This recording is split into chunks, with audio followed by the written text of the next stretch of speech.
Hello guys, कैसे हो आप सब। आपका मेरे चैनल में स्वागत है। आज हम पढ़ेंगे रसायन का द्वितीय पाद प्राण काम्य रसायन पादम। इसमें क्या है, सबसे पहले रसायन से लाभ। तो रसायन से क्या लाभ होगा? आयु के लिए हितकर होता है, आरोग्य को देने वाला है और अवस्था का स्थापक है। निद्रा, तंद्रा, श्रम, क्लम, आलस्य, दुर्बलता को दूर करने वाला है। उसके बाद आता है ग्राम्य आहार से हानि। अगर ग्राम्य आहार का सेवन करते हैं तो उससे क्या हानि होगी? सभी शारीरिक वातादि दोष या रोग ग्राम्य आहार करने से होते हैं। याद रखना, सभी शारीरिक जो भी वात दोष हैं वो क्या होते हैं, या कोई भी रोग होता है, वात आदि दोष और जो रोग होते हैं वो ग्राम्य आहार करने से होते हैं। अम्ल, लवण, कटु, क्षार, शुष्क, सूखे मांस, तिल का चूर्ण, तिल का कल्क, आटे के, चावल के आटे, इन आहार द्रव्यों को खाने से खाने वाले और विरुद्ध आहार के सेवन से होता है। उसके बाद हम देखते हैं आम्लक घृत। आम्लक घृत क्या होता है? उत्तम भूमि में और अपने नियत समय पर उत्तम आंवला। देखो, उत्तम भूमि में और उत्तम मतलब निश्चित समय पर हुआ होता है, जो जिसका गंध, रूप, रस विकृत ना हुआ हो, जिस आंवले में पूर्ण रूप से रस, प्रमाण, वीर्य वर्तमान हो, ऐसे आंवले के स्वरस और उसके ऐसे आंवले के स्वरस आपको लेना है और उसके 1/4 आपको गदय पूर्णा के कल्क लेना है। ठीक है, गदय पूर्णा का आपको कल्क से गोघृत एक आढ़क सिद्ध करें। ठीक है जी, उसकी कल्क से आपको मतलब गोघृत डालकर उसको सिद्ध करना है। इसके बाद विदारी कंद के स्वरस और जीवंती के कल्क के साथ देकर पुनः उस घृत को सिद्ध करें। तो पहले आपको क्या करना है, आपने आंवला लेना है जो स्वरस उसका मतलब कि उसमें सब हो, रस, गुण, वीर्य, विपाक से पूर्ण हो। ठीक है, उसके 1/4 आपको गदय पूर्णा के कल्क से गोघृत एक आढ़क सिद्ध करना है। ठीक है जी, ये डालकर आपको गोघृत सिद्ध कर लेना है। उसके बाद आपको क्या करना है, विदारी गंधक के स्वरस और जीवंती के कल्क के साथ भी दोबारा से उस घृत को सिद्ध करना है। उसके बाद चौगुना गोदुग्ध और बला है, ये बला का मूल और अति बला, ये सब हैं, इन दोबारा सिद्ध कर लेना है। तो इसी प्रकार तीनों विधियों से एक एक विधि से 100 बार या 1000 बार घृत को सिद्ध कर चीनी या मधु 1/4 मिलाकर स्वर्ण के पात्र में, चांदी के पात्र में या फिर घृत भावित दृढ़ पवित्र मिट्टी के पात्र में रखना है और सुबह उसको एक बार प्रतिदिन सेवन कराना है। ठीक है, और लगातार 3 वर्ष सेवन करने से वृद्ध अवस्था से रहित होकर पुरुष 100 वर्ष तक जीवित रहता है। ठीक है, जो कुछ सुनता है या पढ़ता है वह स्थिर रहता है। ठीक है, आपको क्या याद इंपॉर्टेंट है, आम्लक घृत में क्या है, आपको आंवला कौन सा लेना है जिसमें आपका रस, गुण, वीर्य, विपाक से पूर्ण होता है। उसके बाद आपको उसके स्वरस में 1/4 गदय पूर्णा का कल्क डालकर गोघृत को सिद्ध कर लेना है। ठीक है, उसके बाद आपको गोघृत में गदय पूर्णा तो डाल लेता, उसके बाद विदारी गंधा और जीवंती के कल्क से भी सिद्ध करना है। उसके बाद बला, अतिबला और शतावरी से भी दोबारा सिद्ध करना है। तो जो एक एक विधि बताई है, इससे 100 या 1000 बार घृत को सिद्ध कर कर आपको 1/4 इसमें चीनी और मधु मिलाकर स्वर्ण के पात्र में, चांदी के पात्र में, घृत भावित दृढ़ पवित्र मिट्टी के पात्र में रखें, किसी में भी रख सकते हो, और सुबह एक बार देना है। और अगर 3 वर्ष तक इसको सेवन करती हैं तो 100 वर्ष तक वो जीवित रहता है। उसके बाद लिखा है, इस आम्लक घृत रसायन के सेवन करने से मनुष्य का शरीर विशाल और पहाड़ के समान दृढ़ हो जाता है। ठीक है, ये आपका इंपॉर्टेंट श्लोक जो है, बृहिच शरीरम गिरि सार सारम स्थिर इंद्रियम च अति बलेंद्रियम च। क्या बोला है कि इसमें विशाल शरीर हो जाता है, पहाड़ के समान दृढ़ हो जाता है और इंद्रियां स्थिर और अत्यंत बलवान हो जाती हैं। नेक्स्ट है हमारे पास आम्लक अवलेह। आम्लक अवलेह में क्या है, आम्लक अवलेह है, ये अम्लकी का अवलेह है। तो पूर्ण रस वीर्य आंवले 1000 लेकर और पिपली 1000, याद रखना है इसको। आंवलक अवलेह में आपको अमलकी लेनी है 1000 और पिपली लेनी है 1000। इन दोनों को मतलब जो नई है, नई प्लाश की क्षार जाल में डाल दें, उसमें भिगो दें। जब अच्छी तरह उसका जल मतलब क्षार जाल का शोषण हो जाए ना, कौन, आंवले और पिपली उसका कर ले, तो गुठली निकालकर दोनों को छाया में सुखा लें, फिर चूर्ण बना ले। इस चूर्ण को अब दोनों के चूर्ण को एक में मिलाकर तोल लें, उसको हमने वेट कर लेना है।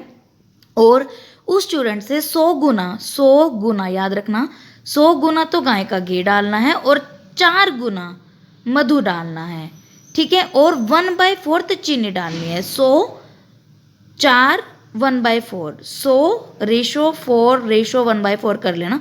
100 गाय का घी, 4 गुना मधु और 1/4 चीनी मिला दे। अब इसे एक घृत भावित मिट्टी के दृढ़ पात्र में रखकर ढक्कन से उसका मुख बंद कर भूमि के अंदर गाड़ दें। 6 महीने तक आपको ऐसे रखकर रखना है।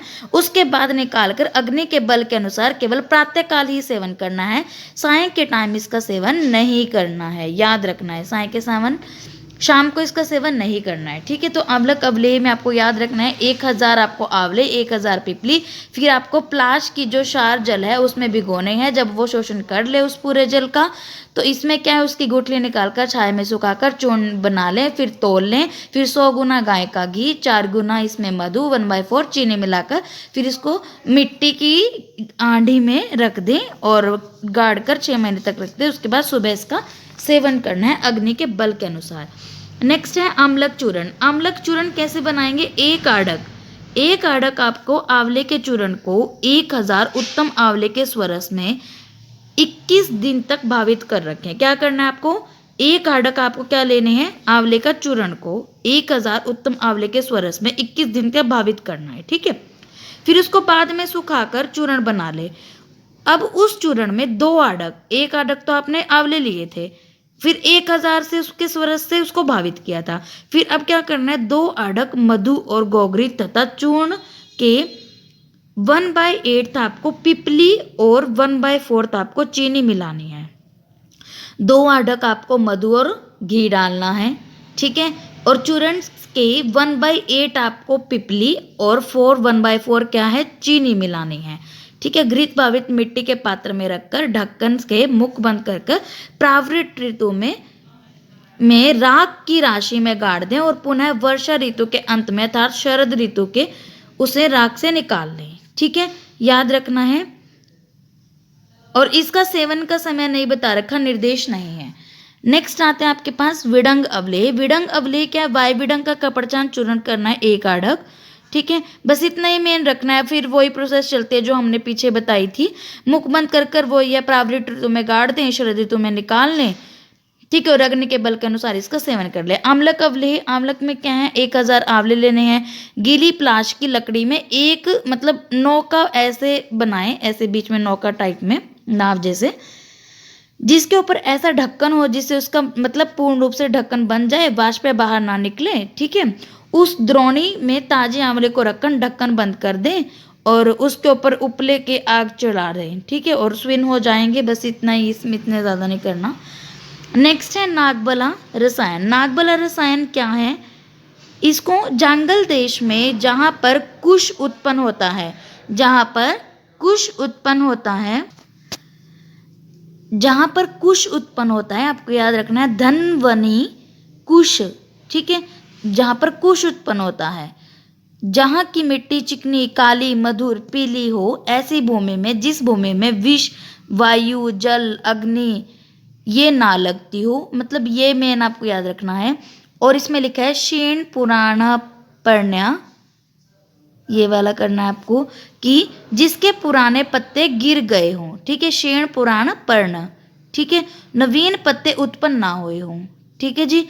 नए पत्ते ना आए हों, पुराने पत्ते गिर गए हों और पत्ते रहित हों, पत्ते ना हों, ठीक है। ऐसे नागबला के मूल को माघ और फाल्गुन माघ में पवित्र व सावधान होकर अपने इष्ट देव की विधि पूर्वक पूजा करके के बाद ब्राह्मणों द्वारा स्वस्तिक वाचक कराकर अच्छे मुहूर्त में उखाड़ लें, ठीक है। उसके बाद क्या है? फिर उस मूल को अच्छे प्रकार जल में धोकर सिलबट्टे पर पीसकर उसका 1 आम्र या 1 कश लेकर दूध में घोलकर प्रातःकाल 1 बार सेवन करना है, ठीक है जी। आपको क्या है? नागबला रसायन में क्या है? कुश, याद रखना है कि कुश में उत्पन्न होता है, जहाँ पर कुश उत्पन्न होता है, ठीक है, जिसके पत्ते गिर गए हों, नए पत्ते ना आए हों और माघ और फाल्गुन का महीना हो, ऐसे में आपको निकाल लेना है। उसके मूल को अच्छी प्रकार धोकर सिलबट्टे पर पीस लेना है और 1 कश की मात्रा में दूध में घोलकर प्रातःकाल 1 बार सेवन करना है, ठीक है।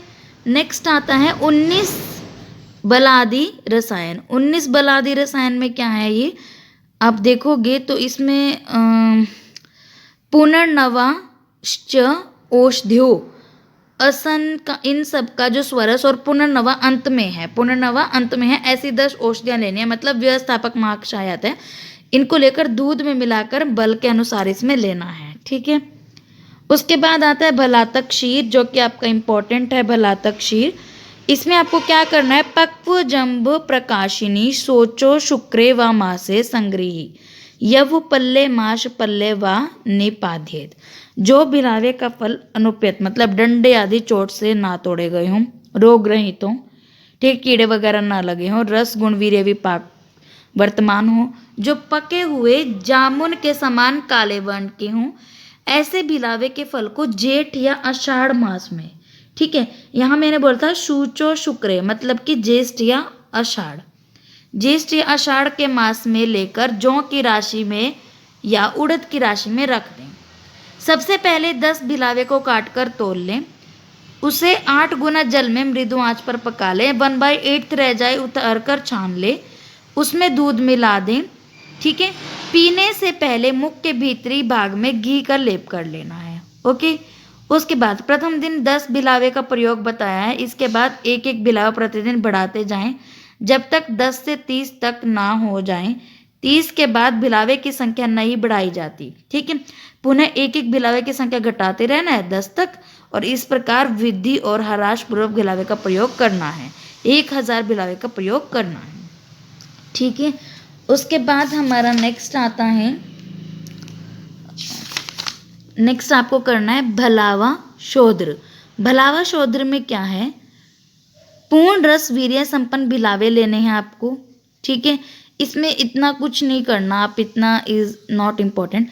तेल से 8वां भाग मधु और 2 गुना घी मिलाकर इसका सेवन करना है। मेन इसकी सेवन विधि है। ठीक है जी, ये आपको याद रखना है। उसके बाद इसमें आता है हमारे पास भलातक तेल, वही है इसमें भलातक का स्नेह तेल लेना है। गोदुग्ध मुलेठी का कल्क डालकर तेल पकाएं। इसी प्रकार बार बार दूध और मुलेठी के कल्क मतलब 100 बार पकाते रहना है बस।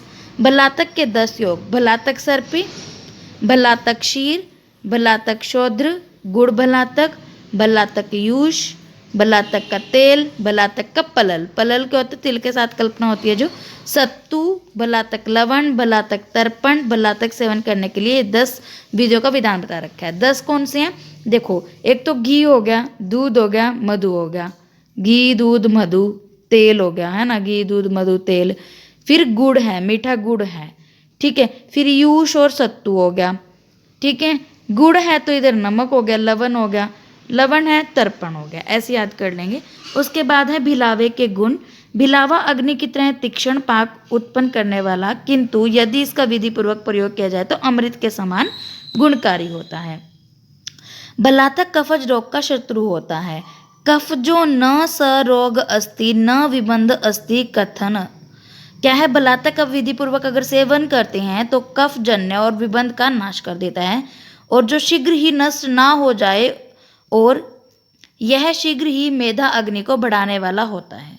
ठीक है जी, क्या करता है, मेध और अग्नि को बढ़ाने वाला होता है। इस प्रकार हमारा ये चैप्टर कंप्लीट हो गया है। अगर किसी को कोई भी डाउट है मुझसे पूछ सकता है, मुझे कमेंट कर सकता है। नेक्स्ट वीडियो में हम करेंगे 3rd पार्ट जो है इसका, कर प्रचित्य रसायन पादम। Thank you for watching my video.